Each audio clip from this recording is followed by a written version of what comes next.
2 or 3 pounds. Yeah. Everything's in progress. I hope this is not too reductionistic, too simplistic. But in general, the true story of Jesus went off the rails when we invented a God of fear and a religion of fear, rewards and punishments, rather than a story of love, a love-based God, a love-based story. It is my observation. And if you want to know how you can start that in your own personal life, in your own religious understanding, tune into my sermon last week. Because I tried to make some continuity between that sermon, my own mission, and what we were doing and talking about here. I'm thrilled that the re-narration or the re-storytelling of Christianity is growing internationally. It turns out to be science-friendly, love-based, unity-based, and anti-bigotry. Did I say science-friendly? So, the man who's speaking with us today has been one of my models for this for now almost 5 years. He and several other people, including Father Murdoch, before Father Murdoch was Father Murdoch, started this center, and this is last week's. And I'm going to tell the story and then ask Woody to correct it. Because I like to tell the story of Jesus and his love. And Woody Rector and his justice. If I were rewriting that baptism.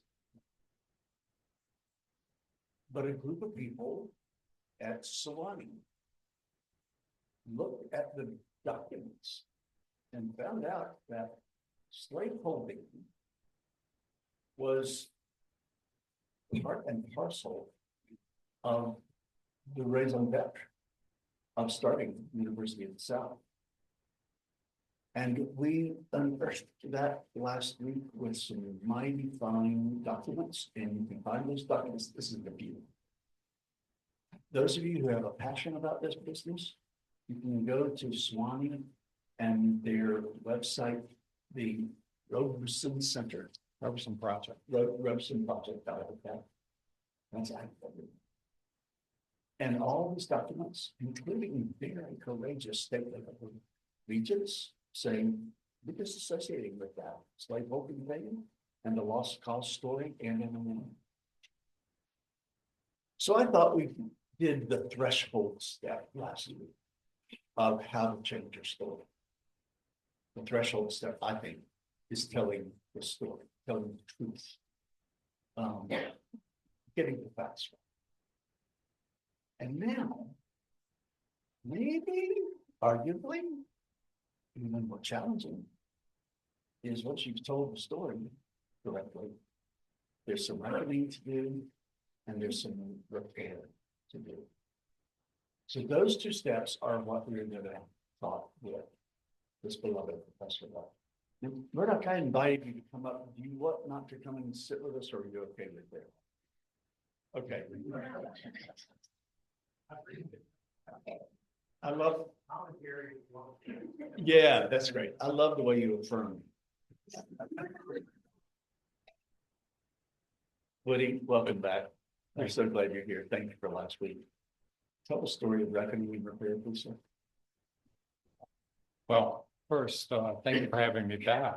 I guess I didn't offend everyone in the room last week, and it is good to be back. When I tell people that I'm speaking at a church in Chattanooga at 8 o'clock Central on 2 successive Sundays, they give me these quizzical looks.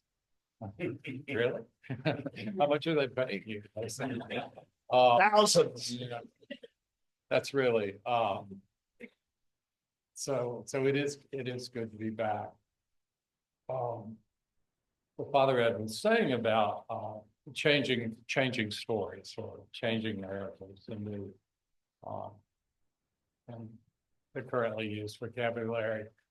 I remember three years ago, I remember this moment very distinctly. Someone asked me what I was trying to accomplish, or what the Roberson Project at Sewanee is trying to accomplish, and what do we want to see happen. And I guess at that point, I really hadn't given it all that much thought. Although I think the thinking was going on inside of my head, but I hadn't boiled it down to what I really wanted to see, or what we want to see happen in Sewanee. But then I realized that I did have an answer to that question. I just hadn't formulated it before. So I think what I want to see is not erection of monuments or new monuments or alterations in the in the campus architecture or the campus memorial landscape. That's that would be in many cases good and needed and beneficial. But that also would be kind of easy. It would be easy to even to raise $1 million to put up a monument that's in memory of the enslaved, who were so important to the founding of the university. It would be meaningful to decide what to do about the names of some buildings and places on campus that are distinctly and deliberately tied to the lost cause. But I still think that there's a scenic view at Sewanee called Arnfield Bluff. It was part of our scenic natural campus, was named in probably 1859 for John Arnfield. And John Arnfield was one of the principals in the slave trading firm Franklin and Arnfield, who between about 1826 and 1836 moved about 1,000 people a year from the upper northern Virginia to New Orleans and then to Natchez to sell them and to profit enormously from the booming trade in human property at that time to meet the labor needs of expanding cotton and sugar economy in Louisiana. They were the largest slave trading firm in the United States at the time, and it was very important in modern business. And John Arnfield became one of the most important beneficiaries of the university when it was formed in the late 1850s. And there's this scenic spot far from the central campus, but it's still today known as Arnfield Bluff. A lot of people who like rock climbing know Arnfield Bluff. So changing the name of Arnfield Bluff, which I think just about everyone thinks we ought to do, that's definitely low-hanging fruit. And would not take much, it would take no extraordinary courage on our part to do so. But more important, what I would rather see is us move to do something more difficult. And that is to change the story that we tell about our university. To make our story more inclusive. And by being more inclusive, it would be more truthful. That is, if we include not just the enslaved people who helped clear the land and prepare for the inauguration of the university in 1860, but all of the people who were enslaved by the people who made that university possible. I mentioned last time there were 300 people who pledged extraordinary amounts of money, some of them quite extraordinary amounts of money in the late 1850s. And those people enslaved more than 40,000 people at that time. What if we change our narrative to incorporate those 40,000 plus in the story we tell about Sewanee? What if we change it to include the thousands of people, African-American people who lived and worked in Sewanee once it did open its doors in 1868? What if we honored them and included them in the narrative we tell about the great Episcopal University? So that's what I would like to see is, and that takes more than monuments. It takes more than alterations or additions of names. It takes an alteration in consciousness and a kind of ethical awareness. And that's much harder. So I picked a harder job or a harder goal than just, let me say just erecting monuments, but monuments are very important too. So changing that narrative. So before you get into the particulars of what actually has happened at Sewanee in terms of reckoning and repair, I want to know if there even exists really a book that you kind of pull down from your shelves several times a week or assigned to your students to read that does the best job of telling the story, or are there 5 or whatever? Because I can feel the energy in this room to some degree. I don't read all of you, but I know that some people in this room want to go to school on all of this. Never ask a historian what books you ought to read. So the eyes will start rolling in no time. I know, but I will mention one book that's been very important to me and that I just pulled off the shelf 2 or 3 times in the last 2 or 3 days. And that's Craig Stephen Wilder's book, Ebony and Ivy. A lot of people say ebony and ivory. Right. It's not, it's ebony and ivy. And Craig did this, was really the first serious historian to take on these questions about the what he calls the 3 pillars of a slave society. One is obviously the government, state, as it's developing in the 17th and 18th and 19th centuries.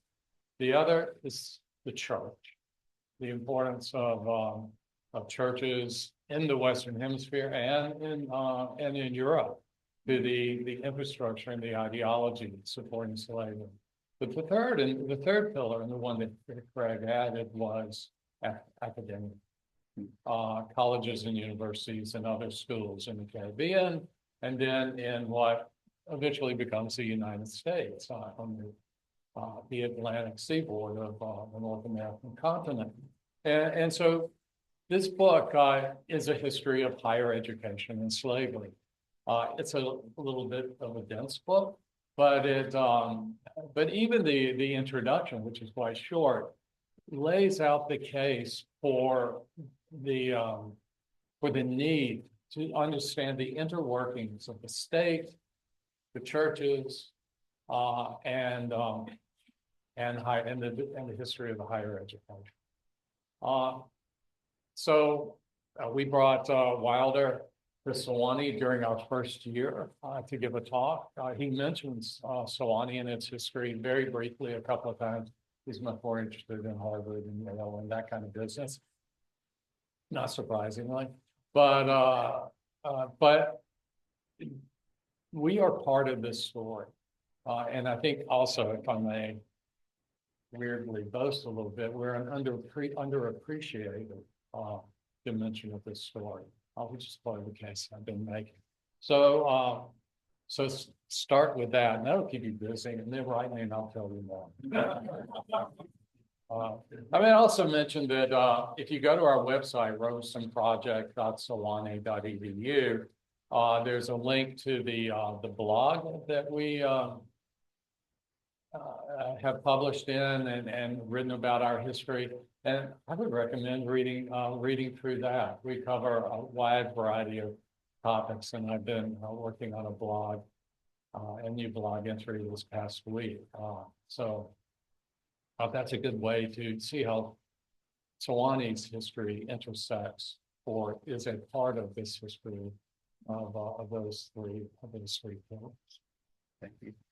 So before we get into the details of what comprises authentic reckoning, what comprises authentic repair, let me just open parenthesis and say, if any of you would like a study about the book we just mentioned or any of this material, please let either Father Murdoch or me know. Is Father Elizabeth here? Yes, she's here. So any of the clergy, please let us know that you'd be interested in that. And then there's a fantastic curriculum that the National Church has developed called Sacred Ground. And my wife and I have co-led 2 of those groups, and they are, I think, 12-session curriculum. It is a hefty lift, not in terms of hard to understand, but in terms of time commitment. And then you come together and discuss it. Interestingly enough, both of the times Hope and I have led it have been at the behest of the Bishop of Alabama. And one of them was a group made up, all of it was Zoom. And one was made up of people from Maine who do this with people from the Deep South, which is a very interesting kind of group. So we can respond to either plan that makes your heart beat fast, either to take a kind of a Sewanee focus and of course study from that, or to take the curriculum from the National Church of Sacred Ground. Now, let's get specific, just for inspiration and modeling's sake, for what you think has happened at Sewanee to really be worthy of the praise authentic reckoning.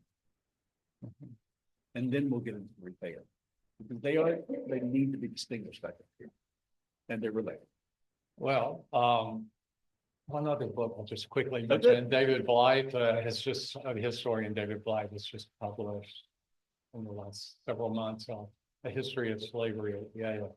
And that is a very readable book, not nearly so dense, so long. So I recommend that too. Reckoning at Sewanee. I think that how the university is seeking to reckon with its history, which to me means not just knowing your history, but telling it, and then wrestling with a more difficult question of what that history means in the present and the future. And so I think the process of reckoning has been evolving over the last 7+ years that this project has been going on. And there have been high points. We mentioned the Regent's formal statement, disassociating and its history with the lost cause and with slavery, which is very deep. And this was an important thing, an important step in the process. But I think for me, and this is not just self-interest talking here, the most important way in which the university has reckoned and continues to do so is by enabling the Roberson Project to do its work in an unfettered way. They don't just fund us well, but they have given us the independence to follow these questions, to pursue answers, to develop relationships, to seek out allies, to reach high and as our aspirations change. So for me, that's the most, I think, evident way in which the university has, as I think any great university will do, been willing to hear, been willing to acknowledge and be its history. I knew that when we started this work that we would be doing damage to many people's memories of Sewanee, to many people's understanding of Sewanee's history. And so we have done that, not in a compromising way, but in a way that's respectful. But this is going to hurt people's what they know and feel about Sewanee. But the university has never wavered from its support for this or its encouragement, and allowed us to move in directions that do not always put Sewanee in the best law.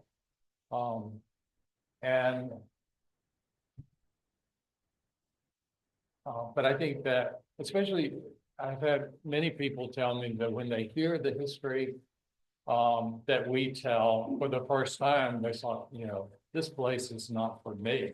I don't want to be there for a place that has this history. And yet our history is not all that different from the history of higher ed all across the Eastern United States and the Western United States too, in many respects. So, but what makes the difference, and I think what keeps people from packing their bags or refastening their suitcases before they've unpacked them even, is that we're trying to do something. We're trying to be honest about that history. So we have a lot of reckoning left to do. We're still, we're the very tip of the iceberg in terms of what we're doing. We have a lot of work left to do. It's overwhelming, the kind of history that needs to be written and told. But we're working hard on it. Part of the, if I were shopping around for schools for myself, I would be attracted to Sewanee because it's such a public project and it's so inspiring. And now I want you to venture into the repair. I'm glad you said that, by the way. I'm not sure everybody feels that way, but yeah, but I like to think give people the right way to think.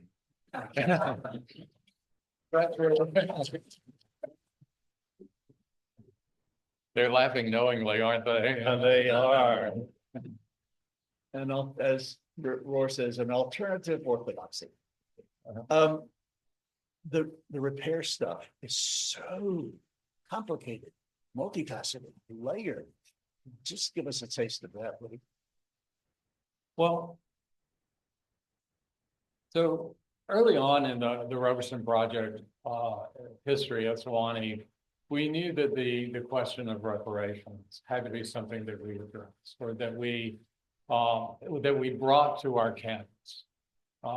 We don't advocate any particular position on these questions, but as you can imagine, we are very open to hearing these arguments. And we wanted it to be part of our campus dialogue. So one of the first things we did, and this must have been about 6 years ago now, was we brought Richard Sewanee to campus. And Richard's name might not be known, probably isn't known to you, but it ought to be. Richard is an attorney in Boston, and a very successful one in intellectual property law. And he's a Georgetown graduate. He went to undergraduate and to law school at Georgetown.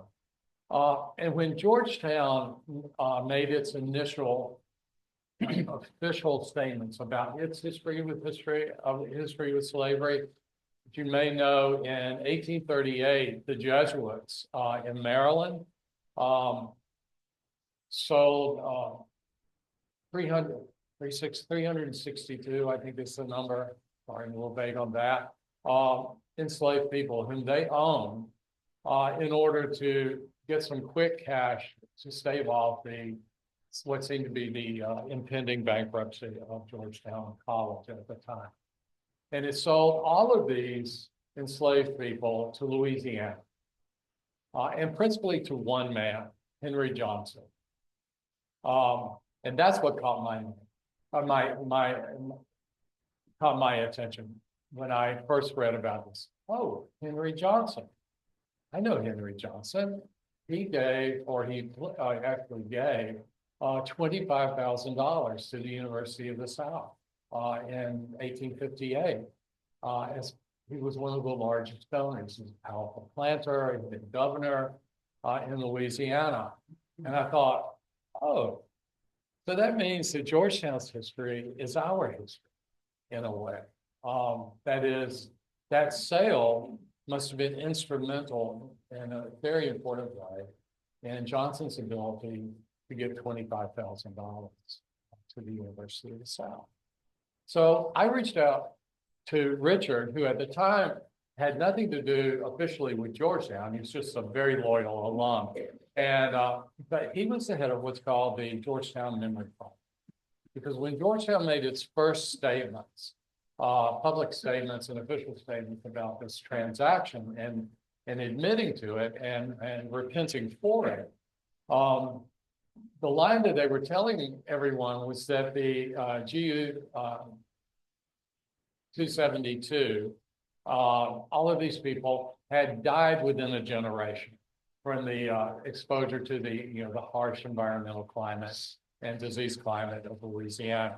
And so there were no descendants of these people. So Richard's a very skeptical and smart lawyer, and he read this at Georgetown alum, and he said, well, even, he tells the story, even the Titanic had survivors. This just doesn't make sense to me. And so he started poking around and hired a professional genealogist and started this effort to locate survivors or descendants of this original settlement. Today, the number of survivors they have identified exceeds 10,000. Those people didn't die. And not only that, the Catholic Church keeps very precise records. It was not hard finding people and to find the impoverished communities in Louisiana, where many of them lived back then and still live today. So Richard's work was instrumental in Georgetown students pressuring the university to think about reparations. And the reparations project that they have underway came directly out of the harsh stimulus life of Richard's work. So I invited him to come to Sewanee and to talk about reparations and Georgetown. And Richard did a lot more. He talked about how Sewanee was uniquely positioned to take up this question itself because of the enormous foundation of enslaved wealth that enabled the founding of this university. So he gave this stirring speech. He's a brilliant and charismatic and lovely, sweet human being.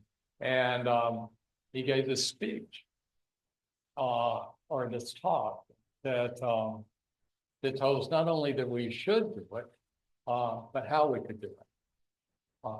Coincidentally, the governing board was meeting at Sewanee that week. I did not have planned that. And many of them, including the then chancellor and the vice chancellor and all these other people, were in the audience. And it affected them. It had an impact on them. And it had them talking. So this was in 2019. Then 2020, 2020 happens, and then we have the pandemic, and the conversation went on.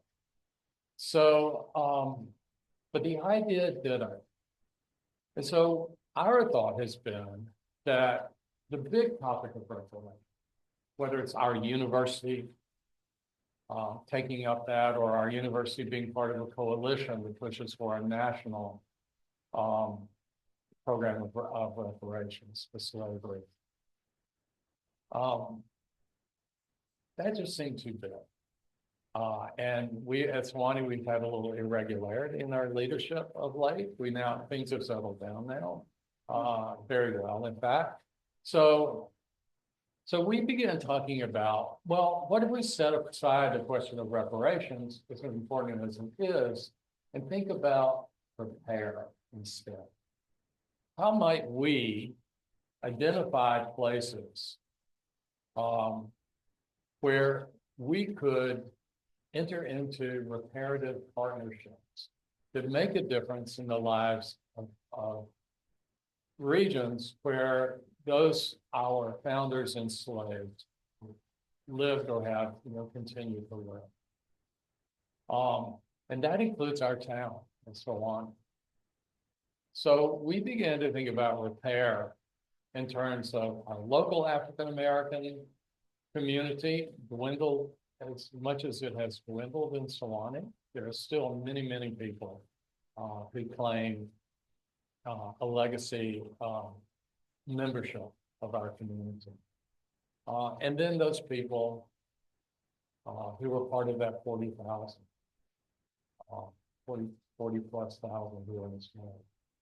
So we have thought about reparative programming, reparative partnerships on our local level, and then in those areas where there was the greatest concentration of wealth that was pledged to the university in the 1850s. And we've been building from that. I can talk more specifically about it. That is the background. What can we do to repair? Reparations is huge. It's an enormous and contentious, and especially in the political climate today, I don't see it going anywhere productive. But what we can do as using the resources that we have, and those are mostly social capital rather than wealth capital. What can we do to make a difference? And that's what we're trying to do. So if you're at liberty to share the following, one of the million great memories I have of our conversation over the 4 or 5 years we've had friendship had to do with a project we were about to unveil in a Louisiana town. And we were talking just before the day and after the day and then right after the day. And the whole thing experienced the headwinds against repair and how we responded. So if you could just unpack that, what the plan was, what the vision was, who you worked with to get this really wonderful thing ready to unveil, and then the headwinds and what happened, and then how you kept the enterprise going. Yeah. So I think what Father Ed is talking about is the work that we've been doing in the relationships that we've been building in Grant Parish, Louisiana. So Grant Parish, the county or the parish seat is Colfax, Louisiana. So it's not far from Alexandria. So it's in central Louisiana. It's not down in the better known plantation region around north and west of New Orleans. So why are we there? In 1832, I believe, there was a powerful planter in Huntsville, Alabama, not far from here, right? Named Meredith Calhoun. And in 1832, Calhoun's plantations and his father-in-law's plantations, which is where a lot of his wealth came from, in Huntsville had worn out the soil and they were becoming less productive. And so they were looking for other opportunities. So land in and around the along the Red River in central and northern Louisiana was just opening up for a variety of reasons. It had not been part of the plantation economy of Louisiana to that point. And so they joined this land rush to this area along the Red River near Alexandria, and bought up what is today essentially Grant Parish, the entire, what now constitutes the entire county there. So, but then what they did after acquiring this land was that they marched 900 people, 900 enslaved people in a single coffin, as it's called, chained to each other. It was the largest single coffin to that point in American history. I don't know if it was ever exceeded. 900 people, they marched by land all the way from, from Huntsville to there. And then set up these 3 massive plantations, 2 were cotton plantations, 1 was sugar. And grew enormously well. Meredith Calhoun and his family spent most of their time in Paris, and these were remotely, his overseers ran these plantations. So that's part of the story. But then in 1858, Meredith Calhoun pledged $25,000 to the founding of the University of the South. And that's our connection. So we knew that this was at the, that he was, that his family owned more than 1,000 people in the 1850s, and that wealth had contributed to our university's origins. So lucky for us, the chancellor of our university, Jake Owensby, is the Bishop of Western Louisiana, or Central Louisiana, Western Louisiana. And Jake and Joy Owensby, who's the missioner for the diocese, his wife, had become involved with a monument project in Colfax. You may not know, this is a long-winded story, but it's part of it. Colfax in 1873 was the site of one of the most horrific massacres of formerly enslaved people. The official numbers is 53, I think, but probably well more than 100 Black men were slaughtered by a white vigilante militia that had assembled to retaliate against these men for voting, essentially for exercising political power. So it's just a total slaughter that also burned down the parish courthouse, etc. And then for many generations, people in Colfax, throughout Louisiana, throughout the South, have celebrated this massacre as the suppression of the Colfax riot. That is because it helped end Reconstruction in Louisiana and restored Louisiana from alien rule to home rule, from the perverse circumstances of a Black-led government to the rightful restoration of white supremacy. And it actually says white supremacy on the memorial there. So several years ago, a local Baptist pastor, Avery Hamilton,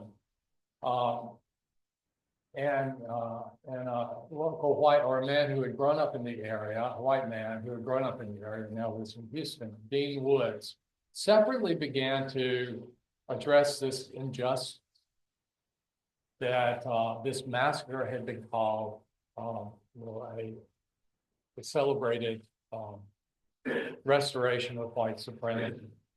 And they sought to build a new monument. And they weren't unknown, they did not know about each other initially, but they eventually joined forces. And about a year and a half ago, put up a new monument to the victims, the men who were killed, who were slaughtered in this massacre, as an act.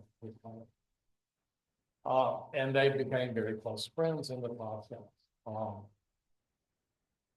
So Joy and Jake became involved with this new monument project at the very end of it when they learned about it, and were very supportive and put the diocese itself on the side of this effort in Colfax.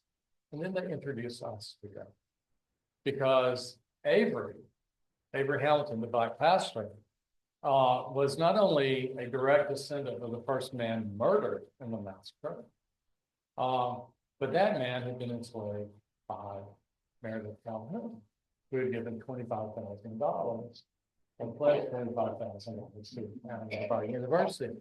So when I met Avery the first time, I said, I'm so glad to meet you. You're one of the legacy founders of our university, just unacknowledged.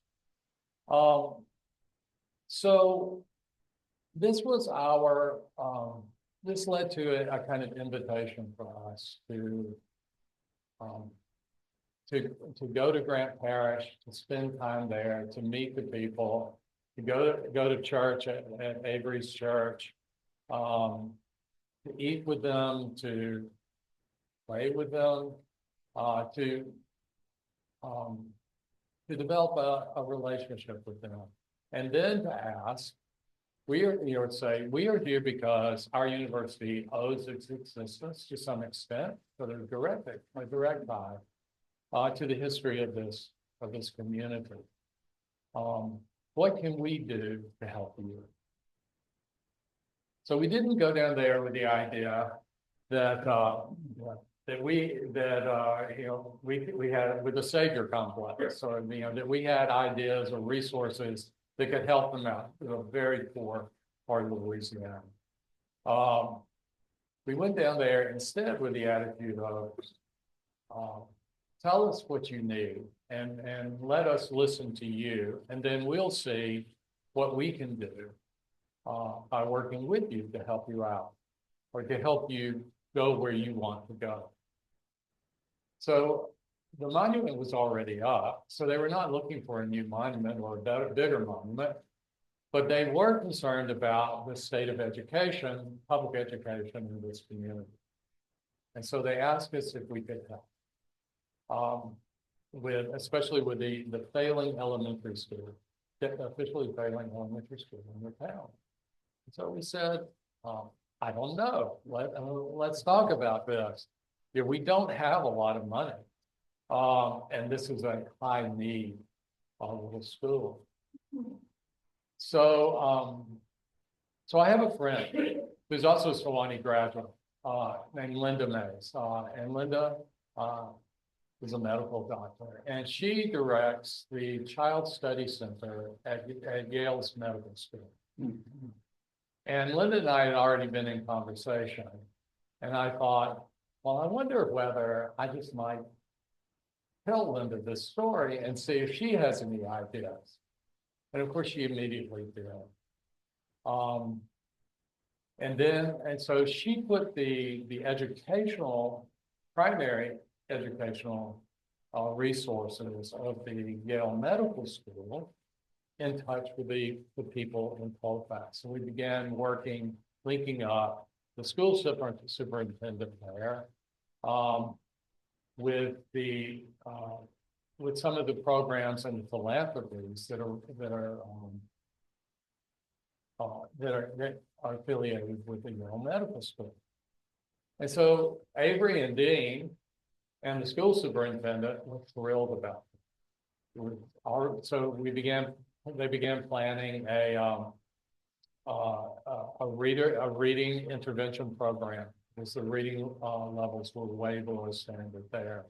And then also a kind of social discipline program, because the school has a lot of problem with children paying attention and just being able to control themselves. And these were programs that they were thrilled to have in Colfax, especially because, at least for the first year, they were going to be without charge. And so this has all been in the last year or so. And so this was really developing in a way. And it was it's an example of what I was talking about. We don't have money, but we have friends. And we know people. And we know people who have resources. And so we're kind of the broker on this. But it achieved for us what we were trying to do. That is to contribute in a way that the local people thought important and that would help them realize or move toward achieving their goals. So this was very exciting. The people down there were very excited. And then last April, I got on a plane here in Chattanooga, flew to Atlanta, on my way to Alexandria, to go to Colfax for a press conference, where all of the local people and the state people were coming together, and the Yale people were coming to announce this partnership. And while I was sitting in Atlanta, waiting for my plane, I got a call from the school superintendent who told me that the head of the state education department had just told her that they were shutting down the school. They were closing. And that was it. Because the school was failing, and had been failing for 7 years. So the state had the authority to shut it down. And they did. And the children were going to be dispersed among 3 other schools in the parish. So the school superintendent was in tears. Our other friends were in tears about this. People were outraged. So all of those resources that had been lined up to help prepare not only that community, but to help prepare in the sense that that we felt we had a relationship to this camp. And I went down. I made it to Alexandria and Colfax, and everybody was still in tears. And the whole community was in an uproar. So this is the disappointment. To jump quickly ahead, so we haven't given up, and we haven't. I just talked to Dean Woods 2 days ago, and they're coming to Sewanee to tell their story. I think it's February 20th. Is that a Thursday? My calendar number is not too good.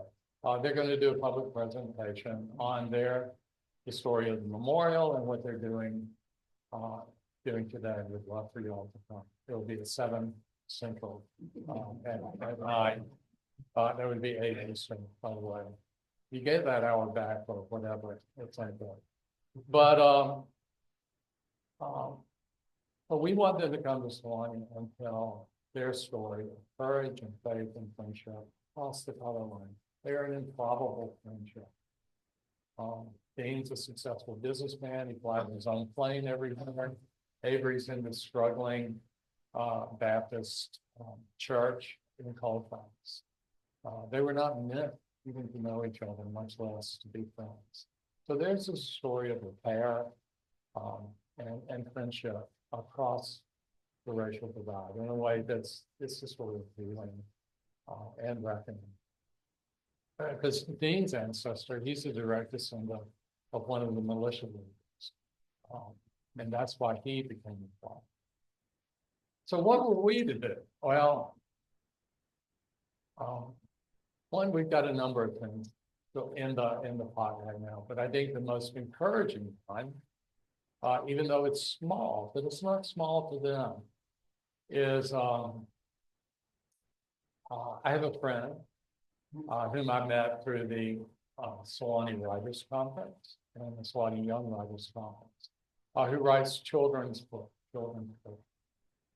So I reached out to her. Her name's Carrie Madden Winsford. She's a beautiful person, lives in Birmingham, teaches at UAB. And I said, we want to see if it's possible to find a children's author who would write the story of Avery and Dean's friendship. Wow. And I told Carrie about much of what I told y'all today.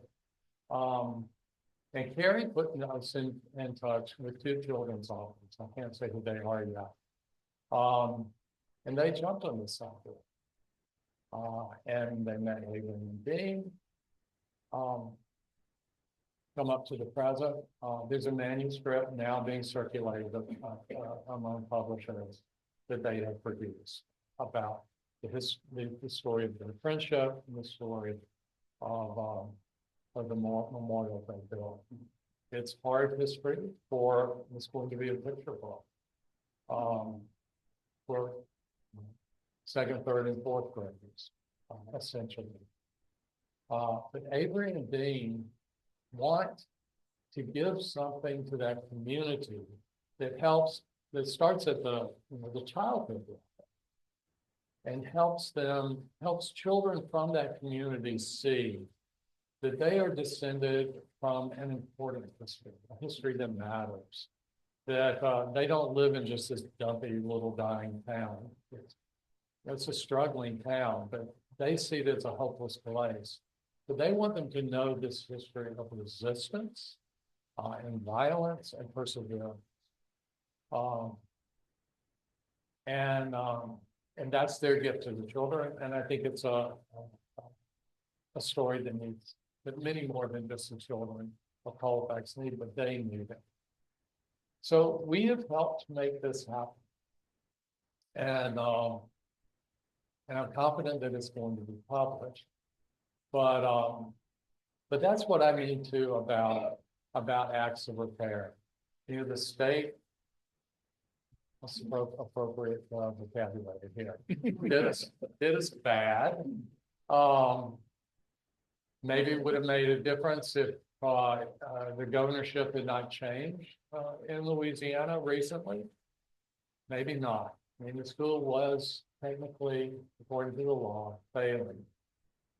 The school superintendent tells us now that the children are thriving, even in these new schools, but the community itself lost the last community institution. So it's sort of gain and of loss. But that and some other things that we're still working on with Avery and doing are continuing this reparative friendship. And I have to say, it is, I love these two men, and they've grown very attached to us. And my colleague and friend, Linda Mays, is still very involved in this. We had a meeting about it this week. And so we're all still believe that we have a reason to be there and to be useful according to other people in that community. Believe we can be useful. Beautiful, thank you. So we're going to lose people to going to church, and everybody who hasn't been to church is going to want to go to church anyway also. So in this last minute. Yeah, I'm sorry, I went on too No. long. Actually, I hope you'll read the body language. Everybody was very, very grateful for the tale. But you lifted up, use my language, life-giving partnerships. And that's what I want to declare we have with you and that you have with us. Thank you. And we are in it on the journey. And we're going to invite you to come back. I apologize to everybody. I promised they could ask some questions today.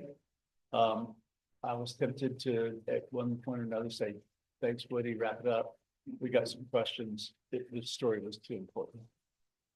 So we're partners with you, with Roberson Center, with Enterprise. And Woody, bless his heart, has delayed getting on a plane to start his Christmas vacation with his family in mid-America. So he's gonna run to the airport, but with the promise of a continued journey in community with you and with gratitude, blessings on you for all you've done and all that you will do. Thank you very much.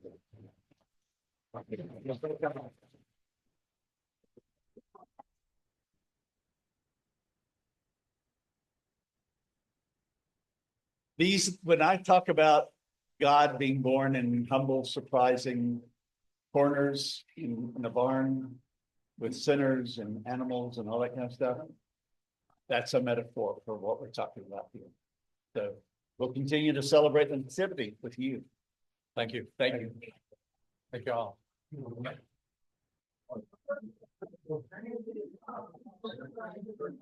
Couldn't have been better. And we'll try to publicize that February date. Oh, yeah, I'll send you news about it or information after the first of the year. This sounds old, but the children's book manuscript, maybe send it to Phil there in the area. Yeah. I know, my Sewanee EFM program. Yeah. We read a book by her, which blew me away. Something like that. Jesus and the Disinherited. It's extraordinary on too many levels. Well, thank you. And I thought he might enjoy it. He's never looked at it. Thinking of it, but I gave it to him along with, some notes about the world that does for him. Yeah, but I have a family member who was in Bishop Odie's class at UNC and doing some Indy alum. The first couple of years ago. He grew up and there were.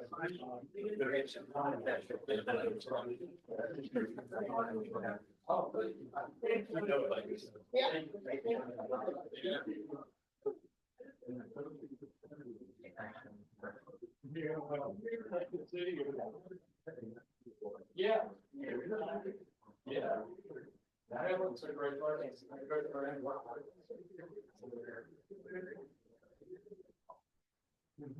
Oh, gee, during, that's the one that she was there,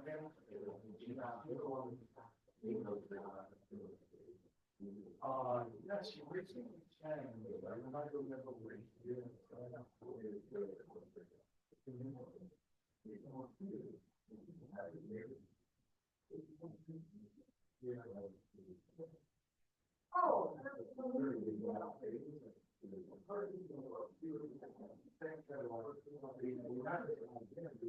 Well, this is,